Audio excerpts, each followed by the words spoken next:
Ibu-ibu, bapak-bapak dimasukkan yang rahmati Allah Subhanahu wa taala.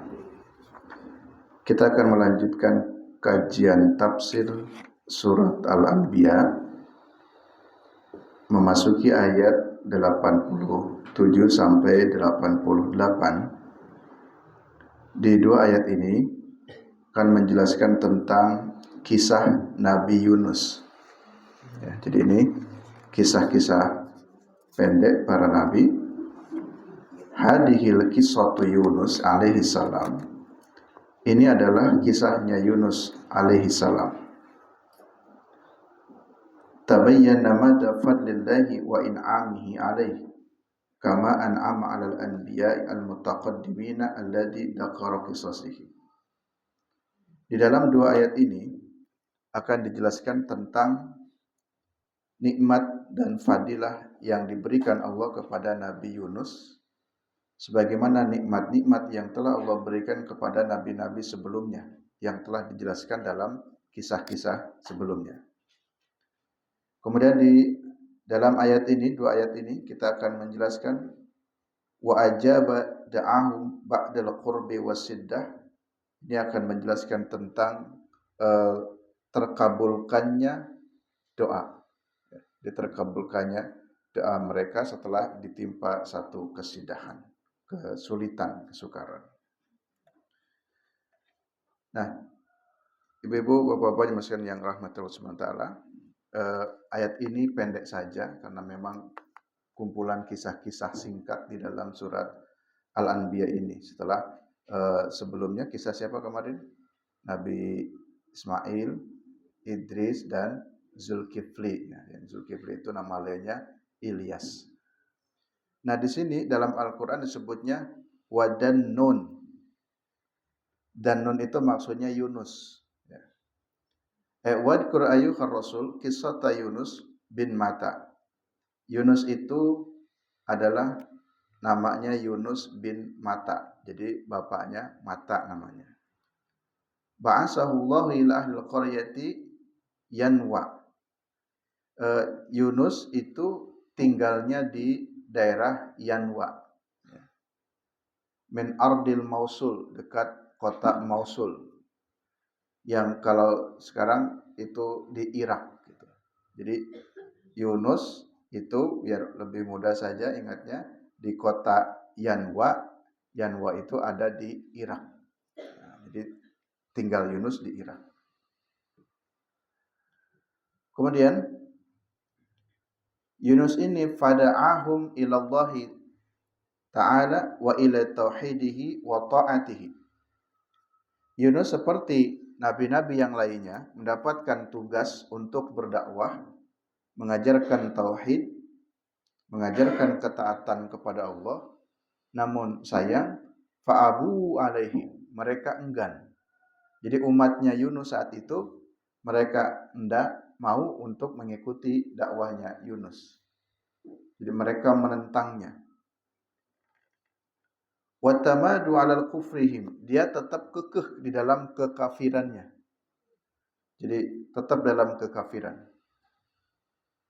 Dan pada umumnya setiap umat nabi-nabi yang diceritakan rata-rata memang begitu, menentang para nabi dan rasulnya. Jadi yang mau beriman itu ya sedikit sekali.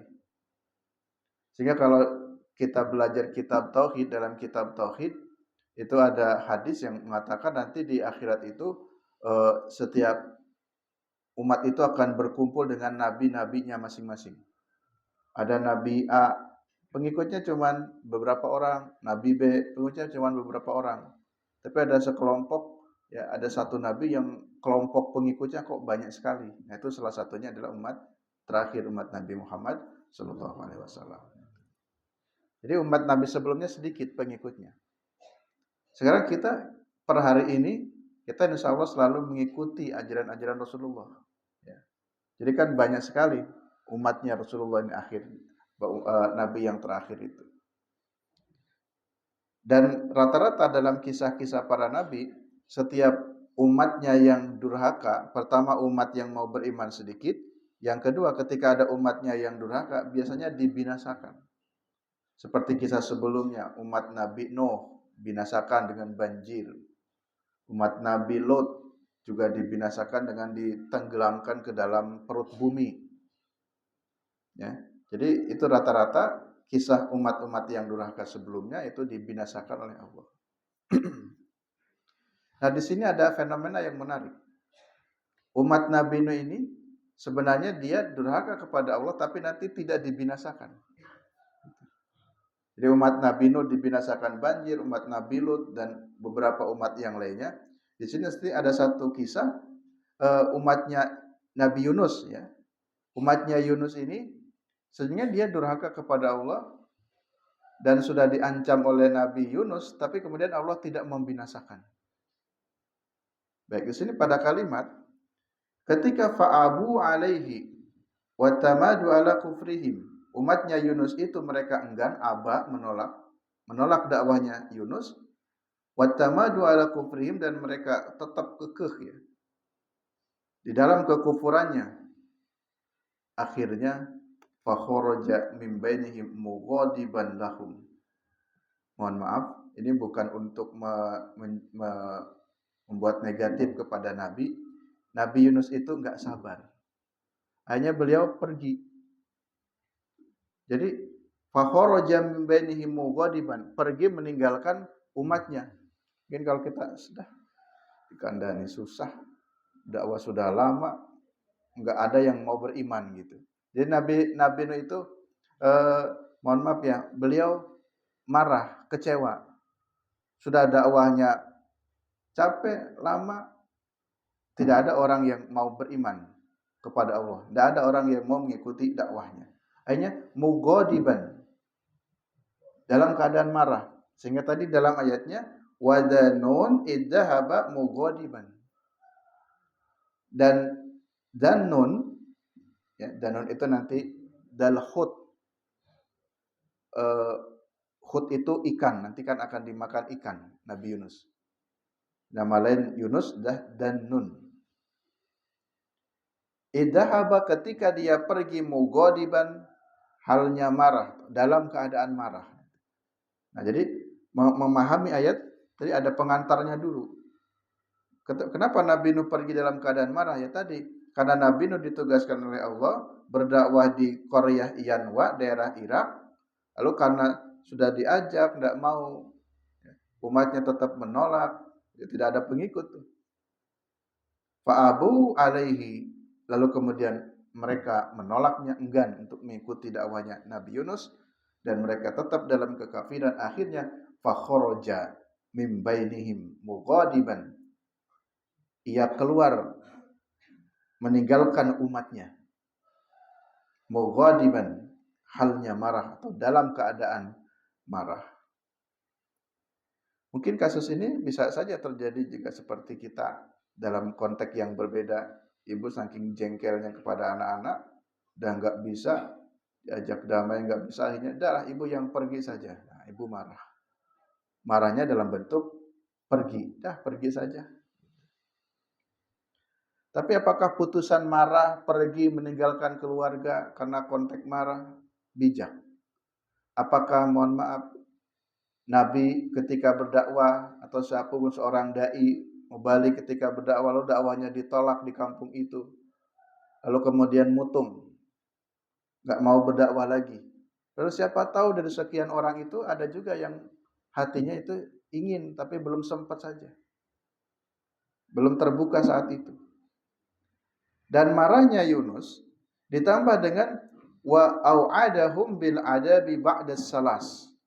Akhirnya Nabi Yunus sebelum meninggalkan kampung Yanwa itu beliau mengancam kepada umatnya, sebagaimana nabi-nabi sebelumnya pun memberikan ancaman.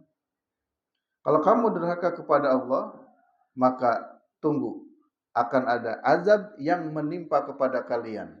Tunggu 3 hari dari kepergianku, begitu. Itu kata Yunus. Jadi kalau Nabi Yunus pergi hari ini, hari Jumat, tunggu saja.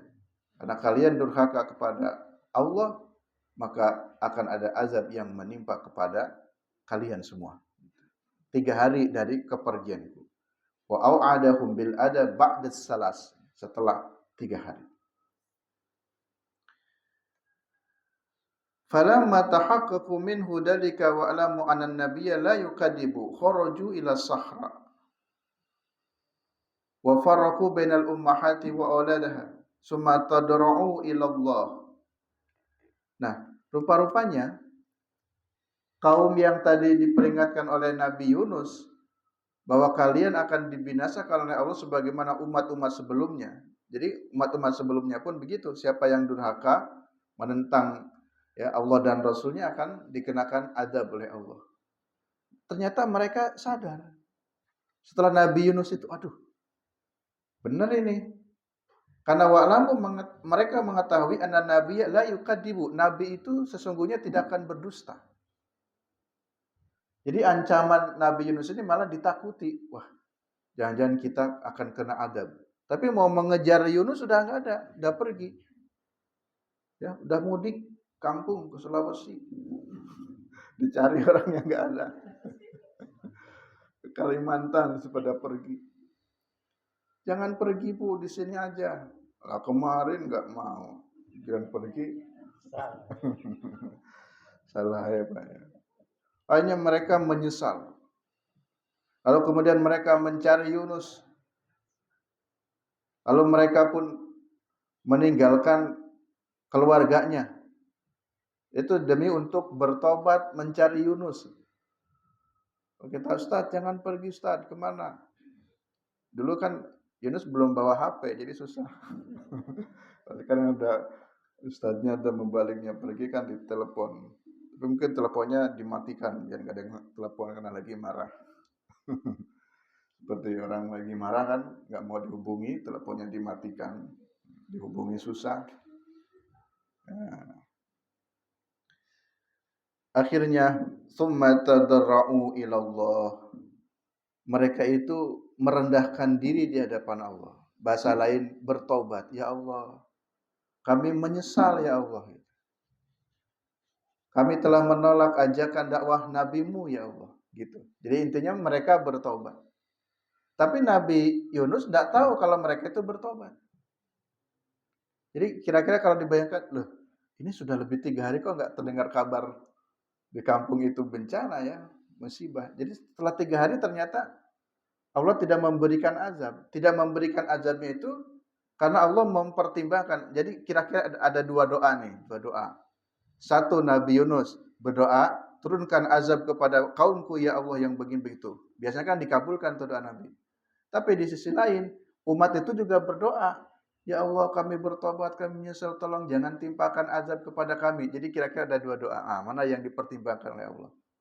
Ternyata Allah mengabulkan doa yang mereka kaumnya Yunus. Allah tidak mengabulkan doa Yunus. Jadi Yunus kan meminta doa dikenakan azab kepada kaum yang durhaka. Tapi kaumnya ini ternyata tidak diketahui oleh Yunus. Mereka bertobat, mereka berdoa juga, ya Allah jangan timpakan azab kepada kami, kami menyesal dan seterusnya. Hanya doa itulah yang dikabulkan. Saya ingat beberapa waktu yang lama sekali ada seorang tokoh di kota gede, beliau sudah meninggal dunia. Beliau pas sambutan, bukan sambutan, akan memimpin doa. Sebelum memimpin doa bilang begini, Bapak Ibu jemaat sekalian, saya akan berdoa, Bapak Ibu yang mengamininya. Karena dia bercerita. Ceritanya sedikit ingat tapi saya lupa kelanjutannya. Jadi ketika panas itu di padang pasir kan di Arab itu panas padang pasir, berdoa mudah-mudahan diberikan naungan supaya tidak dikenai panas. Terus yang satunya amin. Terus berdoa yang satu mudah-mudahan tidak diberikan rasa panas. Amin. Ternyata Allah kirim awan untuk mengikuti mereka berjalan. Cuman yang jadi persoalan setelah itu ada belokan 2, yang satu mau ke sini ke sini gitu. Ketika doa ya Allah mudah-mudahan dinaungi dari rasa panas, amin. Tapi kan yang satu udah belok. Hanya ikut kemana itu saya lupa jawabannya. Mungkin Kalau membayangkan gini, si A berdoa, "Ya Allah, berikan hujan karena di tempat kami gersang." Yang satunya, "Ya Allah, tolong jangan hujan karena kami mau hajatan." Karena kami jadi yang satu berdoa, eh, mungkin satu nih kampung ya, Purbayan, yang satu doa pengen hujan karena udah lama nggak hujan, yang satu berdoa jangan hujan ya Allah. Jadi kan ada dua doa nih yang dipanjatkan. Atau kira-kira begini ya, kemarin pilpresnya calonnya ada 3 tuh. Pendukung A ya doa, "Ya Allah mudah-mudahan calon kami menang." Pendukung B juga berdoa, Bu. Mudah-mudahan calon kami menang. Si pendukung C juga sama-sama berdoa. Sama-sama ada doa yang dipanjatkan. Lalu kemudian nanti yang dikabulkannya yang mana. Nah, ini maksudnya ada fenomena begitu. Tapi bukan itu yang kita maksud di sini. Nabi Yunus dan umatnya sama-sama berdoa. Lalu Allah mengabulkan doa dari kaumnya Nabi Yunus. Sehingga tadi saya katakan Allah tidak mengadab kepada umat Yunus, padahal umat Yunus itu durhaka sebagaimana umat-umat sebelumnya yang durhaka dikenakan azab oleh Allah. Kenapa tidak dikenakan azab? Karena Allah mengetahui dia ini sudah bertaubat. Taubat yang tulus dari hatinya. Sampai ia berusaha mencari Yunus kemana pergi. Kemudian akhirnya dia tsumma tadarra'u ilallah. Dia bertadarru. Tadarru itu merendahkan diri kepada Allah. Di dalam surat Yunus, kisah tentang Yunus ini kalau nggak salah ada 4 ya, ada 4 tempat, 4 surat. Di sini salah satunya surat Yunus ayat 10 disebutkan dalam tafsir, "Falaula kanat qaryatun amanat fanafa'aha imanuha." Jadi andai kata saja bukan karena sebab keimanan mereka, falaula kanat qaryatu amanat fanafa'aha imanuha illa qauma Yunus lama amanu kasyafna anhum adabal khizy fil hayati dunya.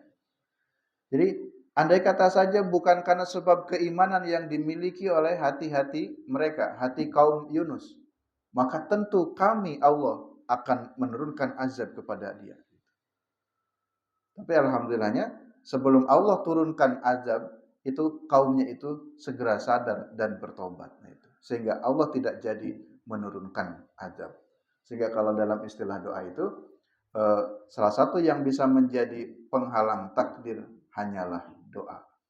Andai kata memang Allah akan menurunkan satu bencana pada kami, kami tidak bisa berbuat apa-apa ya Allah. Kami hanya berdoa, tolong ya Allah, selamatkan kami ini, selamatkan kami gitu.